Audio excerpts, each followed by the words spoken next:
ते बघा, आपल्या परभणीमध्ये पहिल्यांदा एवढं उग्र स्वरूप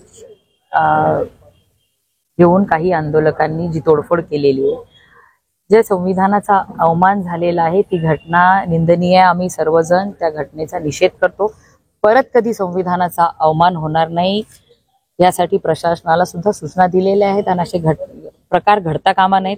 परंतु ह्या गोष्टी केवळ जातीय तेढ निर्माण करण्यासाठी तर केल्या जात नाहीत का, ह्याची सखोल चौकशी व्हावी यासाठी आम्ही मागणी केलेली आहे। आज काल जो परभणीमध्ये व्यापाराचा प्रकार घडलेला आहे त्या संदर्भात जिल्हाधिकारी कार्यालयामध्ये बैठक ठेवली होती। त्या बैठकीत व्यापाऱ्यांनी त्यांची मत मांडताना असं सांगितलेलं आहे की जे काही नुकसान झालेलं आहे आमचं, हे शासनाने आमचे पंचनामे कालच कलेक्टरांना भेटून सगळ्या नुकसानाचं पंचनामे करण्याचं मी त्यांना सांगितलेलं आहे कलेक्टरांना। त्यामुळे ते सगळं चौकशी होईल, त्यांची जे नुकसान भरपाई देण्यासाठी आम्ही प्रयत्न करू। कारस्थान झालेलं आहे, काय वाटतंय त्यामध्ये? राजकीय षडयंत्र आहे। केवळ राज्यामधली शांतता भंग करण्यासाठी राज्य सरकारला, भाजपाला, सकल हिंदू समाजाच्या मोर्चाचं यश यांना खपत नाहीये, म्हणून हे सगळे प्रकार घडवून आणलेले आहेत की काय ह्याची चौकशी व्हावी। नाही, त्याच दिवशी हे प्रकरण घडलेलं आहे। तो सकल हिंदू समाजाचा मोर्चा 12-12:30 वाजता शांततेमध्ये पार पडला।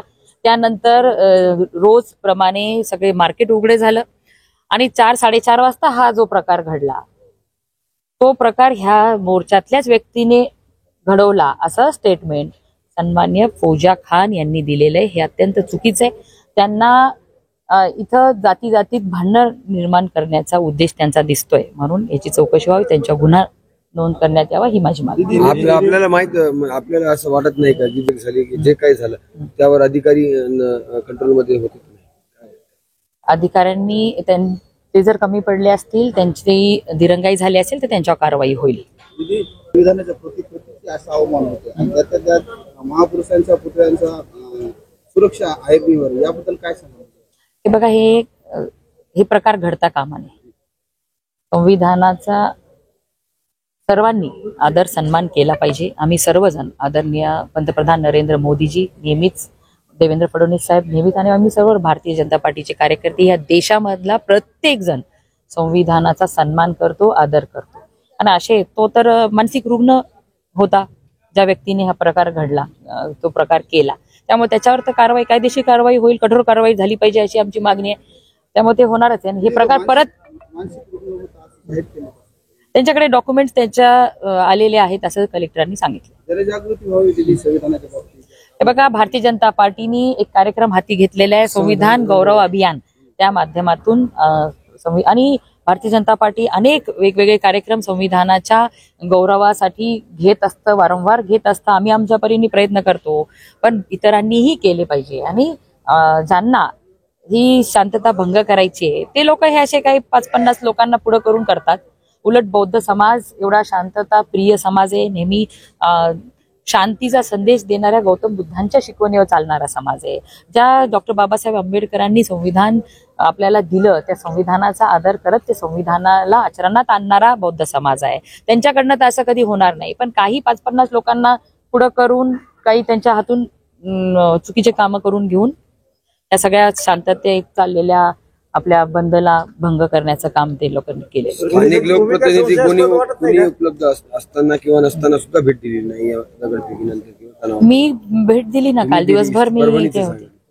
आता ते त्यांचं आहे। मी व्यापाऱ्यांना विनंती करू इच्छिते की कुणीही घाबरून जायचं काम नाही, यापुढे असे प्रकार होणार नाहीत यासाठी प्रशासन सतर्क आहे आणि आम्ही सर्वजण आपल्या पाठीशी आहोत। आपलं झालेलं नुकसान भरपाई मिळवून देण्यासाठी मी प्रयत्न करेन। नागरिकांनाही की कुणीही कायदा सुव्यवस्था आपल्या हातात घेऊ नये, सगळ्यांनी शांततेने, संयमाने प्रत्येक वेळी सगळ्यांना सहकार्य करावं। प्रशासन नाही, पोलीस सगळे शहरामध्ये पेट्रोलिंग करत होते, वेगवेगळ्या महिलाच पुढे लागतात, त्यामुळे